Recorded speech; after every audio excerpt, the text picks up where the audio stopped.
Hi everyone, this is Shona Phimister from The Accountable Mindset. I'm here today with Shona Phimister, and she is the founder of Property Smiles. So welcome. Hello, how are you doing? Hi, are you all right? That sounds really weird. That's the first time I've been introduced as like somebody that owns a company. That was weird. Oh, really? So I'm going to say it again. Shona Phimister from Property Smiles. I think I have to go like this, like with a big smile. Amazing. Well, I'm sure you're going to be hearing many, many more times going forward. So we've met, I was looking at the beginning of this year, and we really have both a passion for property. So I know you're wearing so many other hats as well. So maybe you just would like to share with us what you do. Okay, so full-time, I work in alternative provision, which basically means a school for kids that don't fit mainstream education. Some people might say my school is a behaviour school, so they're kids that have been excluded. They're not always been excluded. Maybe they're at risk of exclusion.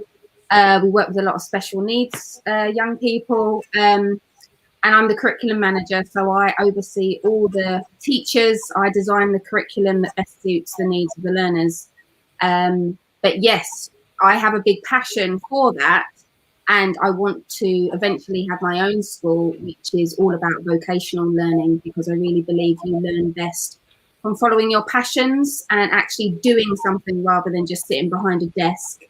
And partly, I guess I believe that because I'm dyslexic, I have ADHD, I struggle to sit still, so I apologise if during this interview that I rock back and forth, I can't help it.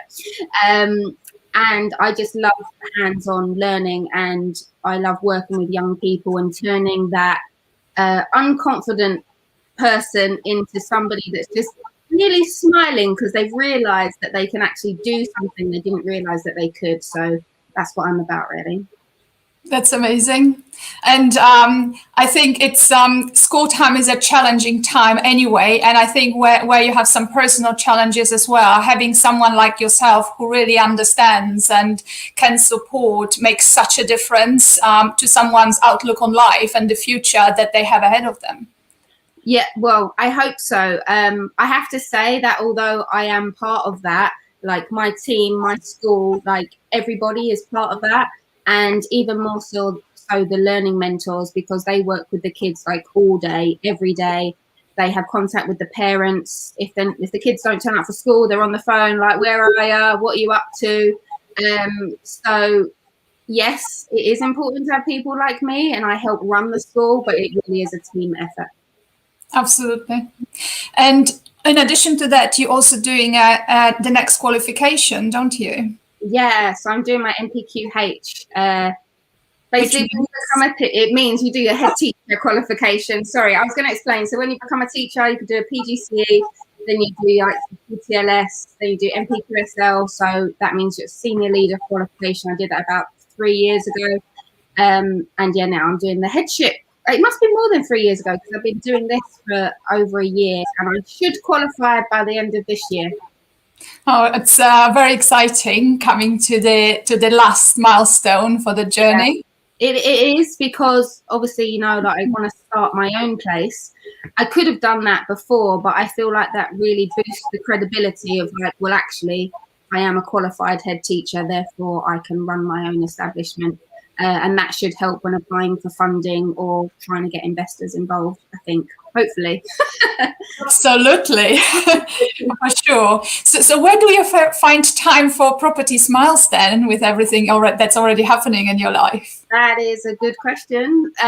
So first of all, when I first got interested in property about 2 years ago, and my friend, basically, she owns about 10 houses. She was always talking to me about, I've always loved talking about money and how you make more money and all that stuff. And she told me there were these free courses stuff. So I started just booking us onto these free weekend events. So we went to loads of those. So on the weekends, I managed to fit it in somehow. Although I was getting pretty tired because some of them are like all weekend. So we started there, and then I started paying for some stuff. I thought I had too much free. The free stuff gets a bit repetitive, so then you're like, oh, I have to pay for some stuff. That was harder to fit in, because then once you're on an online course and there's material being that's coming out every week. You've got to make sure you fit that into your timetable. So I started getting up earlier, and I would do probably an hour before I got ready for work. And that's kind of where I'm at now. I get up an hour early so I can do some emails and stuff before I go to work. But at the moment, it's been a bit pickledy because I've had to actually do my normal school emails in the morning because of other circumstances. Evenings, I try to, because I have a YouTube channel, so I try to interview people in the evening. Obviously, this is the evening now, but that's really hard to fit in because sometimes you do something like this and then you're wrecked for the rest of the week because you're so tired. So mornings, evenings, and weekends. I won't be after this conversation. I'll be fine. What day is it? Tuesday. We'll be all right. Yes, so Tuesday. It's not too late yet. And so listening to you, a lot of people say, I don't have time to get into property. I'm already in full-time employment. I have some kind of other full-time job. So listening to you, I mean, what would you recommend? How could they make it work based on what you've experienced? Okay, so it's all about the planning. What they say, what do they say? Fail to plan, plan to fail. That's what they say. So my life, even at work, I had to start doing this anyway. I used to have a diary, and then I had my online calendar, and then we had a school calendar. It was all confusing. So now I just use my Google Calendar for everything. I link up all my email accounts, so my personal, my business, and my school one, so that whenever anyone wants to do anything, I just check and I can see when I'm available. So if I'm doing an online course, for example, at the time, I will book a slot in my calendar that says at that time I am doing that. If I've got to the point where I have to do that for family things as well, because otherwise I forget that, I have to spend time with the family as well. So I might book in, on Saturday, we're going to do family stuff all day. And so I know that when I'm booking stuff in, I don't do it, because sometimes I'm booking things in like a week, a month, 2 months in advance. So you really have to make sure you book in the family time as well as everything else. Because also you have, is it a weekly networking event that you lead? Yeah, so last August, I started my own Facebook group called Heading for Property Success. Heading because I was doing my head teacher qualification, and the idea was all about like learning together, because there's so much stuff out there you pay for. But I was like, surely if everyone I know has learned something already, if we bring that knowledge together, we could all help each other out. That was the idea.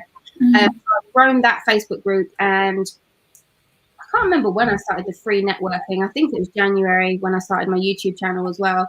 So yeah, every Sunday I had free networking, but I've recently reduced that to that group has free networking once a month on Sundays. And I just started my first paid events, which are once a month on Sundays as well. So that's why I had to cap out doing all the free stuff all the time. I was exhausted doing, because you know what it's like. You do free stuff so much, and then you're like, actually, I'm doing so much and not getting much back for it sometimes. Yeah. So how do you prioritize? How did you decide what you're going to continue, what you're going to stop? That is also a good question. I'm not very good at knowing what to stop sometimes. Sometimes I need other people. So I know that you'll probably talk to me later about like accountability. I need other people to say like, Shona, it's okay. So for example, the free networking, last week I've recently got an essay. So I was at the essay, I was at the caravan site, and I was like, I don't know if I'm going to get home in time. Is it okay if I cancel today's free event? And they were like, of course you can, Shona. Like every week you give yourself up for everybody. I plan it. You know what it's like. You have to set up the event, set up the Zoom, send out all these invites. Like there's a lot of work that goes into it. I almost have to ask permission from other people to not do things, which is a weakness that I have, that I'm not good at saying no. And I don't think you're alone with that. Okay. I add lots of things all the time. But actually, now that I'm at the point where I've got a few things running, like I said, I've got the YouTube channel, I've got the free networking plus the paid networking, and then I've got all these other things that I want to do as well as working full time.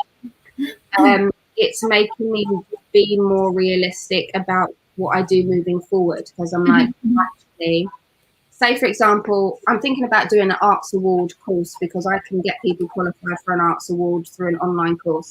If I delivered that, where would I fit that in? So I have to prioritize what you have to make money as well, right? Yes. that feels like a guilty thing for me to talk about, but it's an honest thing, so I think it's important to talk about. I mean, everyone has to pay bills. So even when we start building up a network for free, giving value, adding value, at some point there have to be opportunities to monetize it, to be able to actually continue and provide that value as well. Yeah, exactly. But that is a really hard mindset thing, I think. It is. It absolutely is, especially when you want to help people, which, I think both of us are really keen on. Yeah.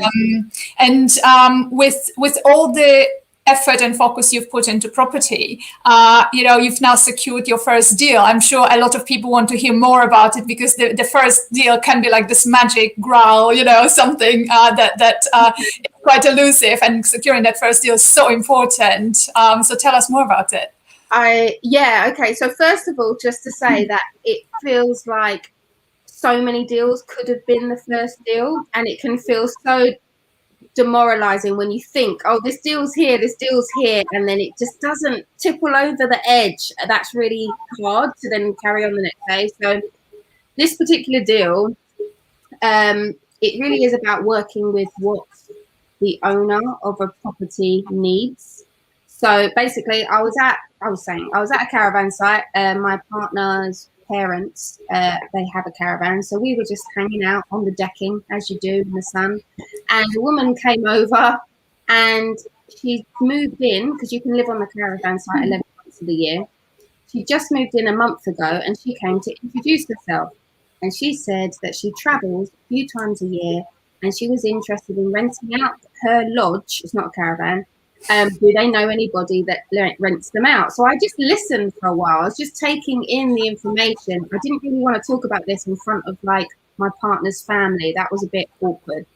So from the conversation, I found out that the lodges on that site would be rented out for about £2,500 to £3,000 a week, because of like the UK holiday booming market. And so I was just listening, taking this in, and I was thinking in my head, I should say something, but I was really nervous, not because of her, but because the other people listening to me, right? So I just said to her, oh, I might be able to help you. Do you mind if I come and talk to you later? And she said, no, that's fine. So I came over to her lodge. I talked to her all about my property school plans, why I got into property, the fact that I've been doing it now for 2 years, but I haven't quite got that deal yet because it's really hard. And she said she really liked me, and even if this didn't work out, because we were going to have further conversation, even if this didn't work out, she wanted to work with me in some way because she just liked what I was for, basically. And we kind of had this joke. It was like the universe had sent her to me, because what were the chances that she moved in a month ago, but that was the day that I'd been sitting there for half an hour, that she came over to introduce herself to the family and say, I'm thinking of renting my lodge out, you know, that could do it. So that all just felt quite fate-ish. And she had already tried to rent the lodge through the actual caravan site, who charge way more. Well, I originally wanted to take it on as like a rent-to-rent, but because she knew how much it was being rented out for, that was a bit harder to negotiate that. And I didn't have the money to give her grams up front. I didn't have that. The profit margin would have been small. So to take my risk out of it, a week later, I said, look, I've gone through the numbers and stuff. Would you be happy if I just managed it for you and charged you 20% management fee? I'd spoken to a few other people that do SA, and they said that was kind of the price that they would charge. And she said, yeah, why not? So that was good. And then a week later, when we discussed putting it on Airbnb, there's going to be a charge for that. And she said, I'd already made a website before we talked about putting on Airbnb. So she was impressed that in a week I built a website, whereas the people she'd been talking to for a month had done nothing. They weren't even calling me back. So I said, look, if we're going to advertise on Airbnb, it's going to have some cost to it. Would you mind if you took on that cost instead of me so I could still have my 20%? And she said, yeah. So you don't know unless you ask. We just seem to get on quite well.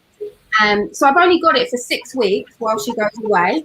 And that's if COVID even allows her to go away. But if it does work out, then a few times a year, she's going to go away and I can rent out her lodge, as well as it's on a site. So if it goes well, she'll tell other people, and who knows, next year I could have 5 on the same site. Don't want to think too far ahead, but these are the possibilities that can come from just one, right? Yes.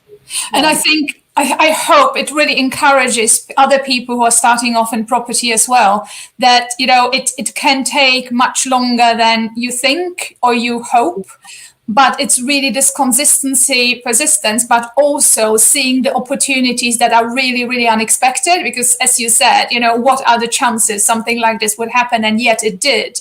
Yeah. However, ultimately, it was you who made the decision and took that accountability, right, for your business, and decided to talk to her and follow up with her, which you didn't have to do. You could just say, I'm not sure, right? And yet you did all these things. You put everything in place, did due diligence straight away, and really, really created a joint venture of in a way, based on your values and really your ethics as well, clearly, that you've been able to convey to the owner. Yeah, I did. And like I said, there's been many times when I thought I was about to strike a deal. That makes me nervous even though I had this deal now, because I've not actually rented out. I've not confirmed any bookings yet. I'm like, but still, have I really made it over the line yet if I've not got made a booking? So I'll give you another example of one that I thought was going to go over the line. Yes. So there was some land and I went to view it. From the agent, but I met the farmer basically, and he was really interested in selling. It's been on the market for like 2 years, and I was like, right, okay, hopefully there's some negotiating here. I told him all about my property school, and my plan was that I really wanted to purchase the land. I was going to be working with investors who would develop the land so they could build properties, so they could make their profit. I had to make sure that they made their money, and as long as they did, I would have been left with some of the land for myself so that I could have my property school for free because I had helped create this deal. So I explained this all to the farmer. I was like, look, the best price I can get is the more likely that the investors are going to make their profit, which means I get to build my property school. And he's a farmer. He's all about vocational learning. So he was dead set on, yes, he wanted me to do it. And for some reason, it felt like I was definitely getting that one. And I feel like the strategy will still work for me. It just didn't work that time. Eventually, I stopped picking up the phone. And then I asked myself questions, right, okay, maybe he didn't save my number. He doesn't know it's me that's called him, so he doesn't know to call me back. So a month would go by and I would text him and say, it's Shona. And I do also have his landline. This is what I'm saying. The conversation was so good before. He gave me his landline, his mobile. He was like, come visit whenever you want. Then it didn't work out, and I don't know why. When did you decide, or how did you decide to walk away? Because that's also, saying no, as you mentioned before, is actually quite important part of the process as well. Yeah. So I didn't think it was no for a long time. I just kept thinking it was hard to get in contact. Oh, and the other thing was I'd even pitched a PLO to him. I was like, do you need the money now, or can I give you some in 10 years? And he was up for that as well. Wow. So, the point in which I stopped was because it's in the Greenbelt area. Right. So I'd had at least 3 people who either were architects or they know architects, and they'd looked into the possibilities of what I could get planning permission for.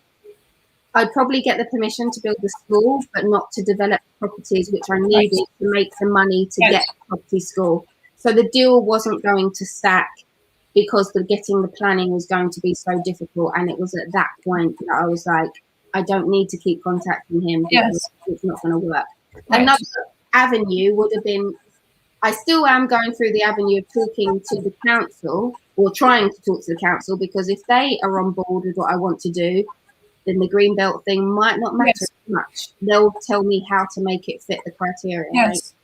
Yeah, it always depends on the numbers. So how many houses they have to provide, how much accommodation, and how they the housing delivery plan, what it looks like as well. That can influence in one direction or another. Exactly. So with everything you've been doing around your business, what is the one tip you would give someone who starts out in business? It would be to talk to as many people as possible. And I don't mean sign up for as many courses as you can. I mean actually talk to people, because real life conversations are how you actually learn things. And you have been a great support to me, Joanna, and like I can throw an idea at you and you'll say, oh, have you thought about this? Like a two-way conversation beats any course that you're going to go to where somebody's just going to talk at you. And also, I was meeting lots of people in property, but it's when I moved sideways to talk to more people about business rather than property, I feel like that's helped me more, because you understand more like about marketing, how to bring the money, how to bring the pieces together. I still feel like I've got a long way to go, but I feel closer.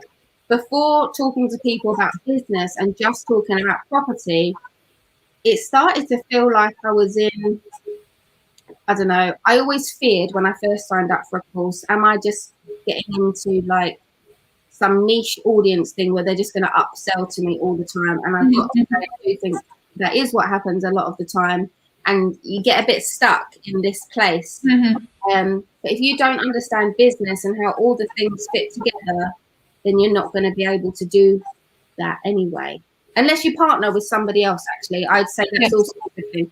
Find people with the opposite skills of you, and offer your skills to them so that you're mutually benefiting each other. Yes.